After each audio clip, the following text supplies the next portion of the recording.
જેમના જીવનના ક્ષણ ક્ષણ માત્ર અને માત્ર જીન શાસન માટે અપાયા છે એવા ચરમ તીર્થંકર શાસનપતિ શ્રમણ ભગવાન મહાવીર સ્વામીના ચરણોમાં ભાવપૂર્વક વંદન. શાસનના શણગાર, અવનીના અણગાર, અનંત ઉપકારી પૂજ્ય ગુરુગુણી ભગવંતોના ચરણોમાં ભાવપૂર્વક વંદન. દેવાનું પ્રિય સુશ્રાવક સુશ્રાવિકાઓને સાદર જય જિનેન્દ્ર.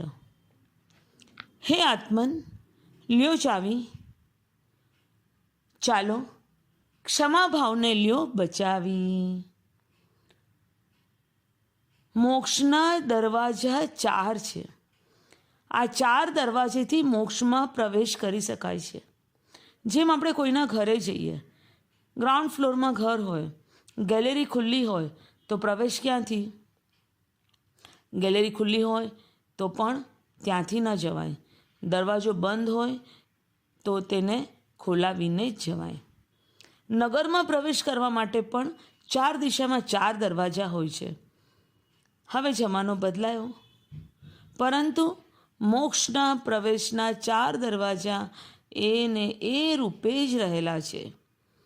પહેલો દરવાજો છે ખંતી, બીજો દરવાજો છે મુક્તિ, ત્રીજો દરવાજો છે અજ્યવે અને ચોથો દરવાજો છે મદ્દવે. ખંતી એટલે ક્ષમાનો ભાવ, ક્રોધનો વિજય. મુક્તિ એટલે નિર્લોભતા, લોભનો વિજય. અજ્યવે એટલે આર્જવતા, સરળતા, માયાનો વિજય. અને મદ્દવે એટલે મૃદુતા, લઘુતા, માનનો વિજય. આ 4 મોક્ષ માર્ગમાં પ્રવેશ કરવાના દરવાજા રહેલા છે. તો 4 મોક્ષમાં જવાના પાયા છે. તે છે જ્ઞાન, દર્શન, ચારિત્ર અને તપ. હવે પહેલો દરવાજો ક્ષમાભાવ. એની પ્રાપ્તિ વિના જીવ મોક્ષનગરમાં પ્રવેશી ન શકે. હવે સાધુના 10 પ્રકારના ધર્મ. તેમાં ધર્મ એટલે સ્વભાવ. સાધુ સાધ્વીજી 10 સ્વભાવયુક્ત હોય છે. જેમ સાકર મીઠાશ સહિત હોય, સાધુ ક્ષમાના ભાવથી સહિત જ હોય. તેમાંનો પહેલો યતિ ધર્મ, પહેલો સ્વભાવ ધર્મ તે છે ક્ષમા.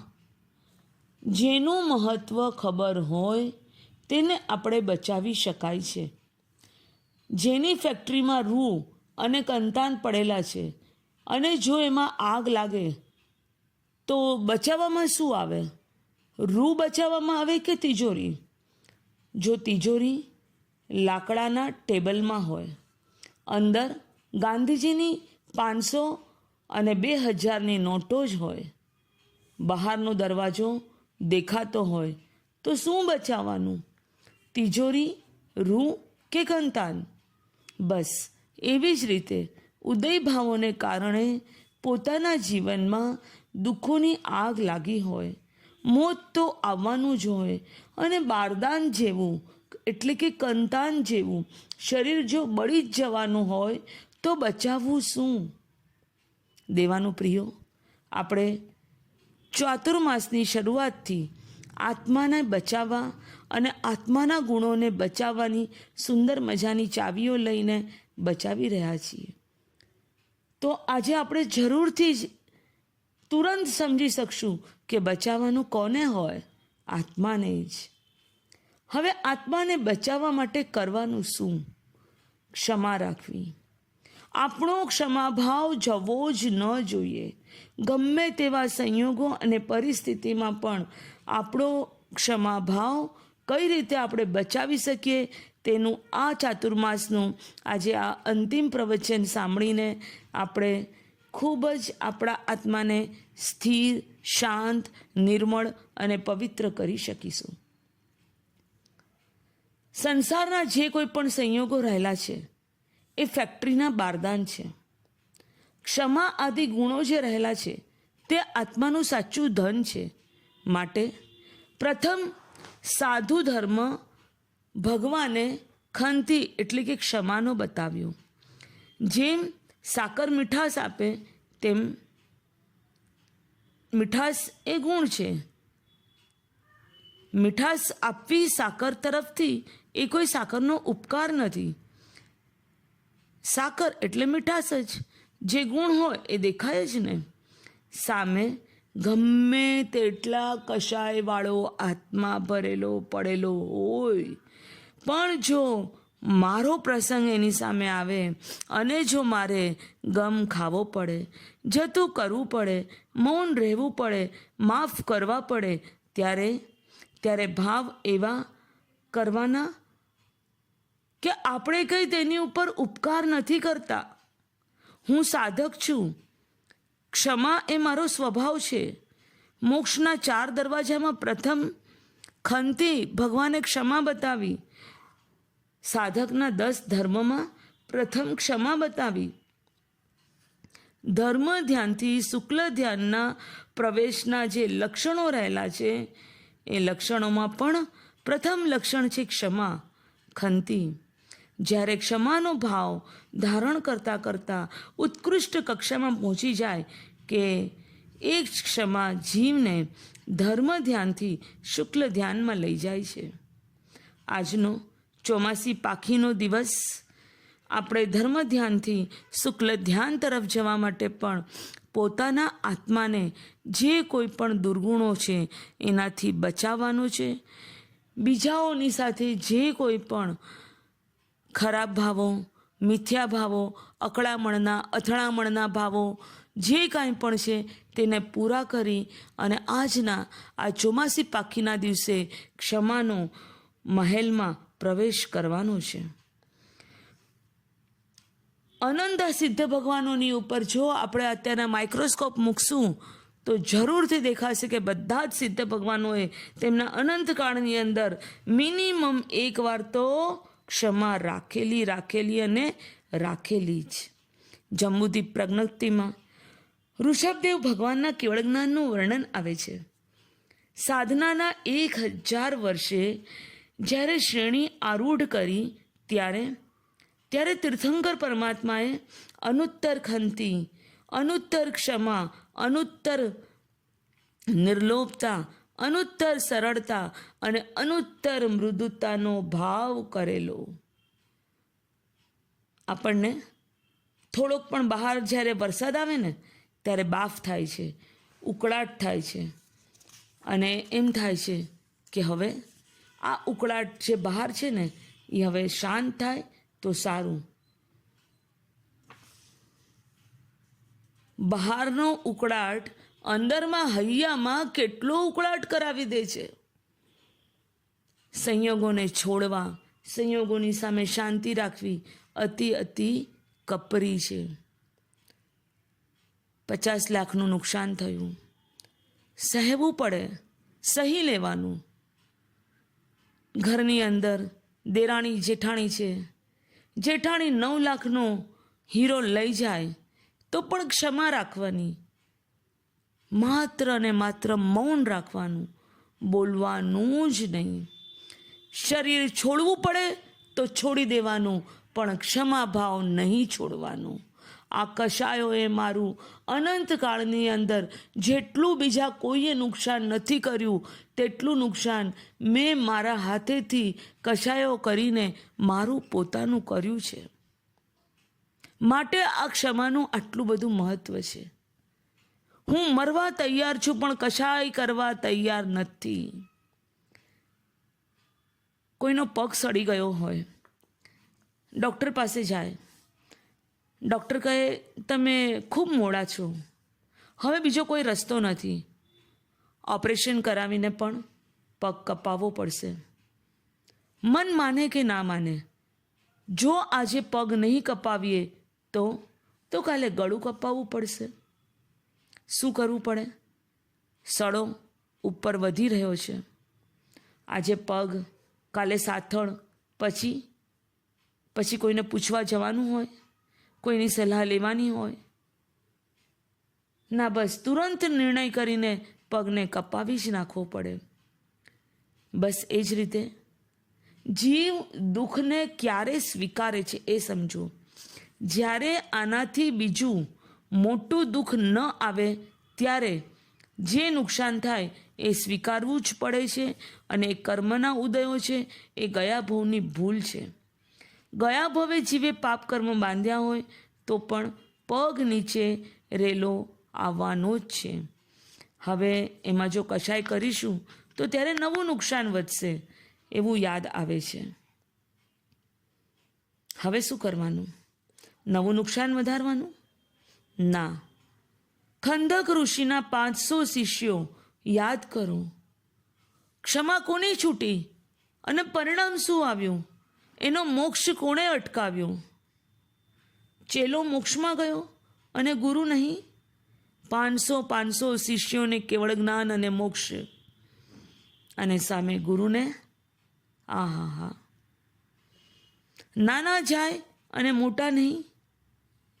વ્યાખ્યાન સાંભળવાવાળા જાય અને દેવાવાળા ન ગયા એવું બની ગયું.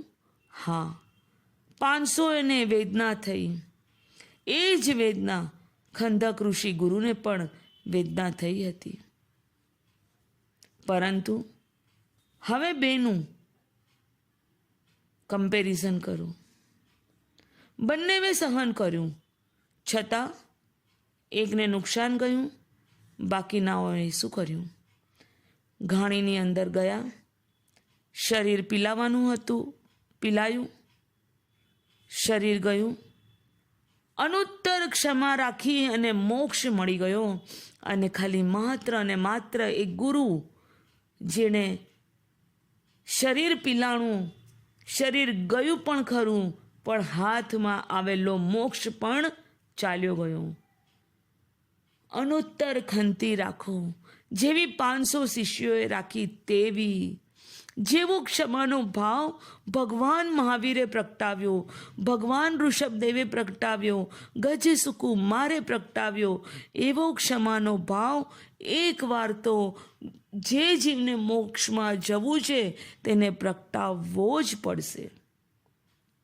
હમણાં જ બસ દિવાળીના દિવસો ગયા. એવી જ એક દિવાળીના દિવસે શેઠાણી સાથે નોકરાણી TBZમાં જાય છે. એકલી નોકરાણી જાય? ના, કોઈ જવા દે? એન્ટ્રન્સ પર રહેલો વોચમેન બંદૂકવાળો પણ નોકરાણીના વેશથી એને રોકે ને. હવે શેઠાણીને હાર લેવો છે, કિંમત 9 લાખની છે. નોકરાણી લેવા જાય ને તો પણ 9 લાખ, ને શેઠાણી લેવા જાય તો પણ 9 લાખ. કિંમત ઘટે ખરી? ના. 90,000, 9,000, 9 રૂપિયા કે 1 રૂપિયો પણ કિંમત ઘટશે નહીં. હવે શેઠાણીને અંદરથી લોભ હોય તો શેઠાણી શું કહેશે નોકરાણીને? તું થોડી વાર બાજુ ઉપર બેસ. અને સામે નોકરાણીને કંઈક લેવું હોય તો એ શું કરશે? એના મનની અંદર વિચારો ચાલશે ને કે મને પણ શેઠાણી કંઈક અપાવે તો સારું. જેને જે કાંઈ પણ લેવું છે તો એણે પોતે પોતાના 9 લાખ ભેગા કરવા જ પડશે. પછી એ નોકરાણી હોય કે શેઠાણી હોય. મોક્ષે જવું છે તો ક્ષમા ભેગી કરવી જ પડશે. જો ક્ષમા ભેગી ન કરી તો મહાવીરનો પણ મોક્ષ અટકી જાય છે.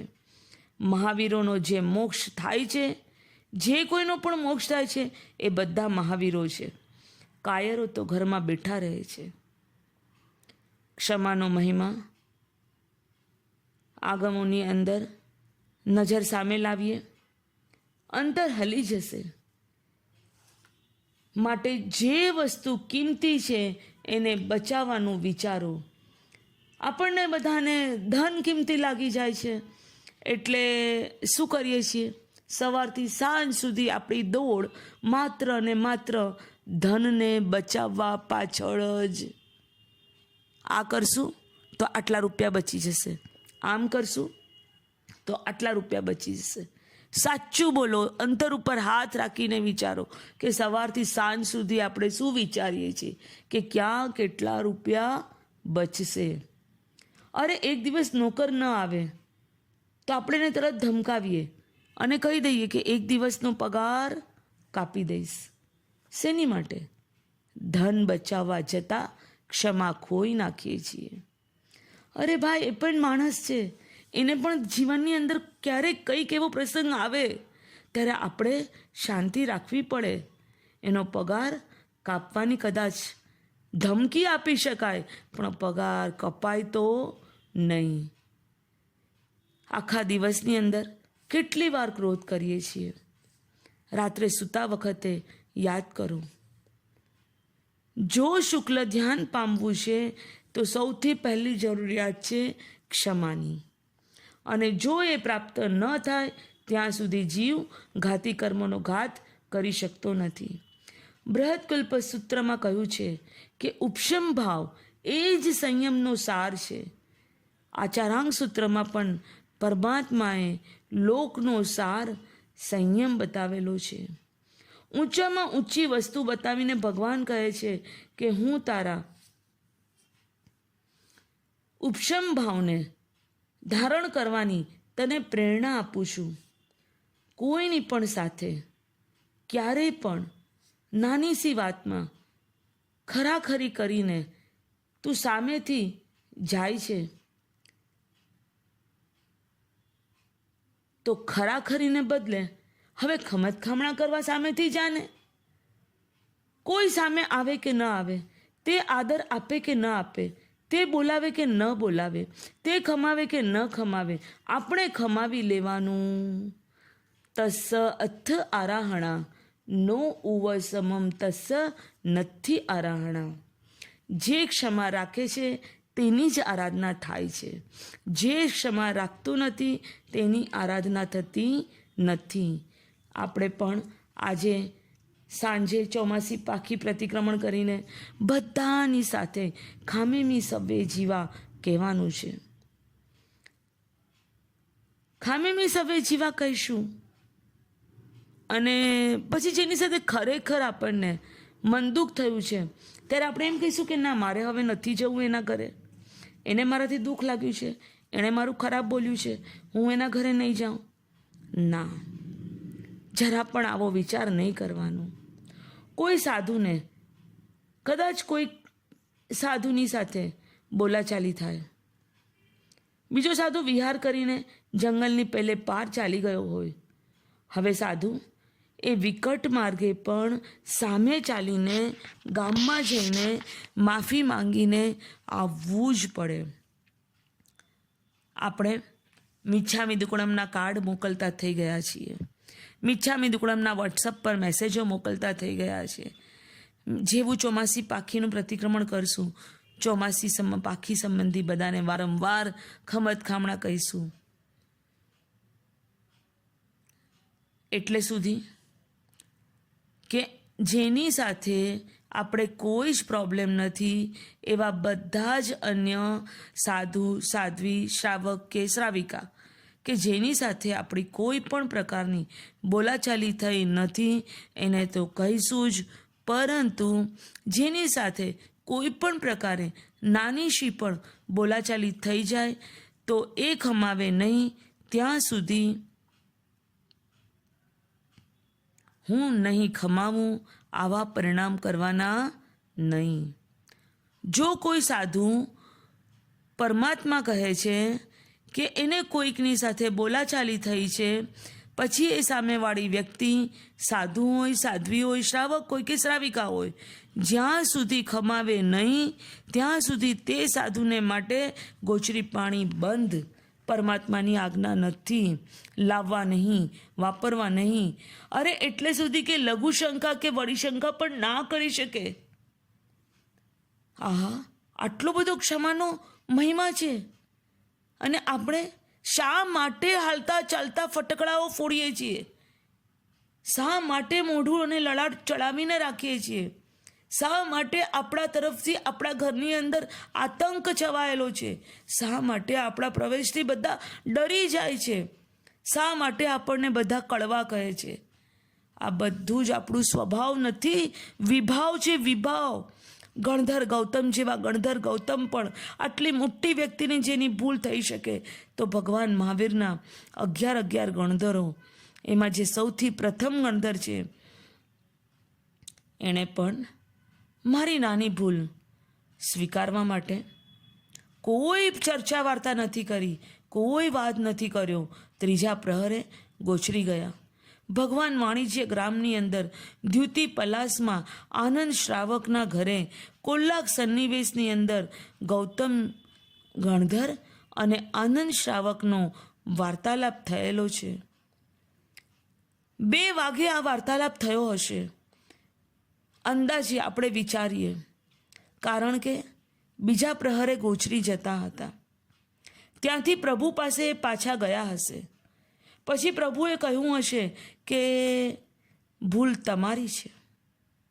અને ત્યારે 50,000 સાધુના નાયક છઠનું પારણું કર્યા વગર 70 વર્ષની ઉંમરે, જેઓ 20 વર્ષથી છઠના પારણે છઠ કરી રહ્યા છે, જેઓ 20 વર્ષ પહેલાં દ્વાદશાંગી ધર બની ગયેલા છે, એવા ગણધર કેટલી નાનકડી વાત માટે ક્ષમા કરવા માટે સામેથી આનંદ શ્રાવકના ઘરે ફરી પાછા ગયા હશે.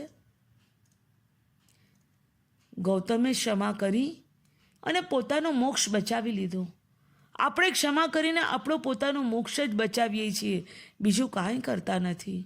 કશાયની આગ જો આપણા ઘરમાં રહેશે, આપણા દિલમાં રહેશે, આપણા અંતરમાં રહેશે, તો જીવ કોનો લેશે? આપણો જ. એક લાઈન છે, એક લાઈનમાં 4 દુકાનો રહેલી છે. હવે પહેલી દુકાનમાં આગ લાગી છે, ત્યારે ચોથી દુકાનનો માલિક શું કરશે? પહેલી દુકાનની અંદર ચોથી દુકાનના માલિકનું પાણી પહોંચે તેમ નથી, તો શું કરવાનું? પોતાની દુકાનમાં પાણી નાખી દેવાનું ને, કે જેથી આગ પહોંચી જાય તો પણ દુકાનને ન બાળી શકે. સામો થાય આગ તો તું થા પાણી, એવી છે તીર્થંકર ભગવાનની અમૃત વાણી. પરંતુ જ્યારે ક્રોધ આવે ત્યારે ભૂલાઈ જાય છે આ વાણી. ગણધર જેવા ગણધર પણ જો સામે ચાલી આનંદના ઘરે ખમાવા જાય છે, તો જ્ઞાનીજનો અનેક રીતે આપણને ક્ષમાનો મહિમા બતાવે છે. વરસતો વરસાદ હોય તો પણ, આવા વરસાદની અંદર પણ જ્યારે પરમાત્મા લઘુનિક પરટવા જવાની આજ્ઞા કરે, ત્યારે જો કોઈની સાથે ઝઘડો થયો હોય તો એક ડગલું પણ બીજું લઘુનિત કરવા પણ ન જવાય અને પહેલાં ખમાવવા જવાય. એવી આ તીર્થંકર ભગવાનની વાણીના ભાવોને જો આપણે આ મનુષ્ય ભાવમાં નહીં સમજીએ તો ક્યારે સમજશું? ઉત્તરાધ્યયન સૂત્ર અનાથી મુનિ કહે, ન તમ અરિકંઠ ચિત્તા કરે, જનસે કરે અપણિયા દુરપ્પા. શત્રુ ઘણું ગળું કાપે ને નુકસાન થાય તેના કરતાં પણ વધારે નુકસાન આ 4 કશાય કરે છે. આપણું નુકસાન આપણે યાદ કરો. કશાય એ આગ છે, કશાય એ ઝેર છે, કશાય એ વિષ છે. શું લેવાનું, શું બોલવાનું? કાંઈ જ નહીં, બસ ક્ષમા રાખવાની છે. ક્ષમા રાખે તો બાયલો કહેવાય. દબાવો, તમારા પોતાના અંતરાત્માને શાંતિથી સમજાવો. પરદેશી રાજા જેવા પરદેશી રાજાએ પણ આંખ સામે પારણું કર્યા પછી ખબર પડી કે આ ભોજનમાં ઝેર છે, એવા પરદેશી પણ ઝેરવાળું પારણું કર્યા પછી પહેલું કામ પૌષદશાળામાં ગયા. રાજ રોસાળોમાં જઈને જ્યાં ચકલું પણ ન ફરકી શકે, ત્યાં જ્યાં રાણી જ પહોંચી શકે એવી જગાએ જઈને શું કર્યું? થાળી પીરસેલી છે, ખબર પડી ગઈ છે હવે આમાં ઝેર છે, તો પણ શાંતિથી વાપરી લીધું. આપણે ઘરે ગયા પૌષદનું પારણું કરીને, ખબર પડી ગઈ કે આજે કાંઈ પારણામાં ઠેકાણું નથી, પીરસવાના કાંઈ ઠેકાણા નથી, રસોડામાં પણ ઠેકાણું નથી, તો શું કરવાનું? ફાઇટિંગ ને? ના, ક્ષમા રાખો. પરદેશી જેવા પરદેશી પણ પૌષધશાળામાં ગયા, ખબર પડી ગઈ એટલે ફરી પાછા જઈને પોતે વાપરી કરીને ઝેરવાળું ખાઈને શ્રાવક વ્રત ફરી પાછા ઉચરી લીધા, એટલે કે ધારણ કરી લીધા. પછી સંથારો લઈ લીધો અને મોઢામાંથી એક શબ્દ પણ ન બોલ્યા. મોઢામાં ઝેર ગયું છતાં ક્રોધનું ઝેર ન નીકળ્યું. રાઈના તલવાર જેટલા ટુકડા કરનારો પરદેશી જેટલો સમય પૌષધશાળા પહોંચતા લાગ્યો એટલા સમયમાં તો રાણીના ધડમાંથી છૂટા પાડી શકે તેટલો એની પાસે ક્રોધનો અને સત્તાનું શાણપણ હતું.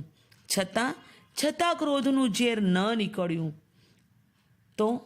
તો એક ભવાવતારી બની ગયા, દેવલોકમાં ગયા, 12 લાખ યોજનના સૂર્યાભ દેવના દેવ બન્યા. આહા, આખી દુનિયા અત્યારે વર્તમાન જે 2 યોજનની રહેલી છે તેવાથી પણ મોટા વિમાનના મહર્ધિક દેવ બન્યા. કદાચ ક્રોધ કર્યો હોત તો, કદાચ રાણીનું ગળું કાપી લીધું હોત તો શું થાત?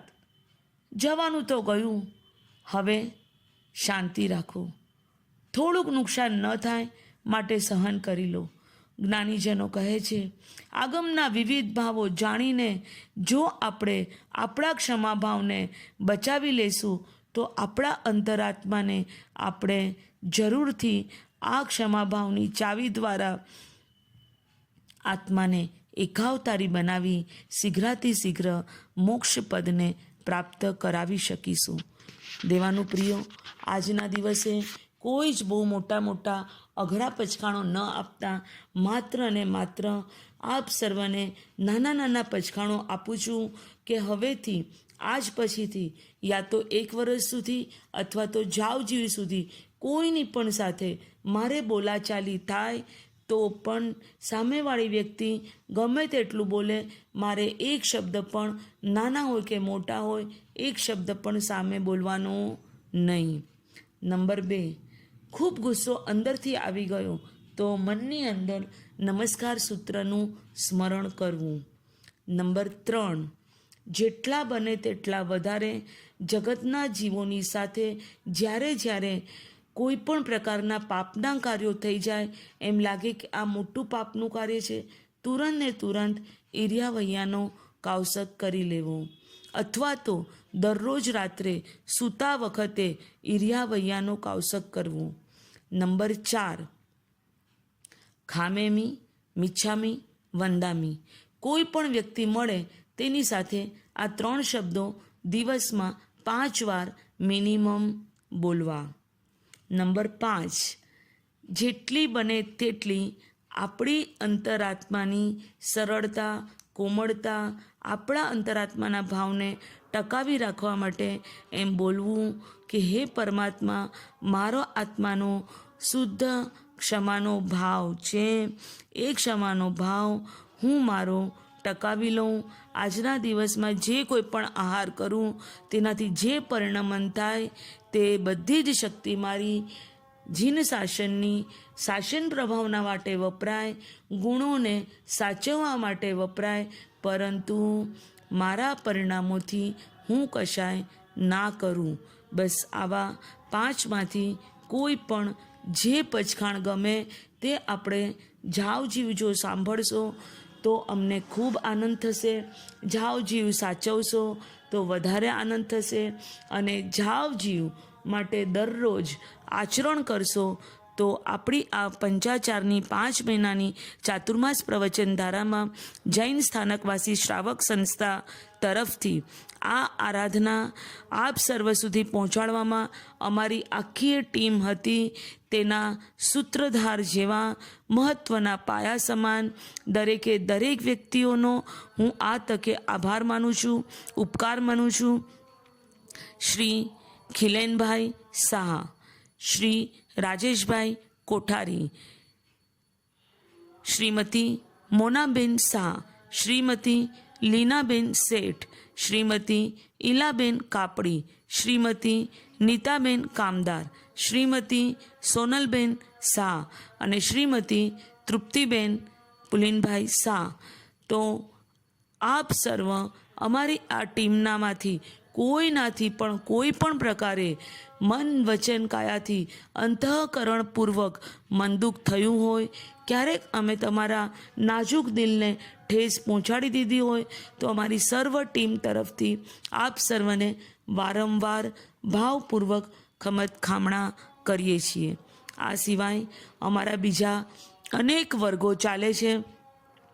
એ વર્ગોની અંદર કાર્ય કરતા અમારા શીતલબેન, ઉમંગભાઈ, બીજી અમારી ટીમના નૈનાબેન, પ્રીતિબેન, ભદ્રિકાબેન, પુષ્પાબેન, આવા ખૂબ ખૂબ જીન શાસનને માટે પોતાનો પ્રાણ દેનારા એવા અનેક ટીમના સાથીદારોનો સર્વનો આ તકે આભાર માનીએ છીએ. આ સાથે બેક સ્ટેજમાં કામ કરનાર કામિનીબેન અને સિમરનબેનનો પણ અંતઃકરણપૂર્વક આભાર માનીએ છીએ. અને આમાંના કોઈ પણ વ્યક્તિના કોઈ પણ કાર્યથી કોઈ પણ રીતે કોઈને પણ ક્યારે પણ કોઈ પણ કાર્યની અંદર આવશ્યકતા હોય તો બધા જ આપ સર્વની શાસન સેવા કરવા માટે હાજર છે. અને તે માટે આપ સર્વને એક સુંદર મજાનો નંબર આપવામાં આવે છે. ક્યારે પણ કોઈ પણ કાર્ય હોય તો આપ વોટ્સઅપ અથવા SMS કરી શકો છો.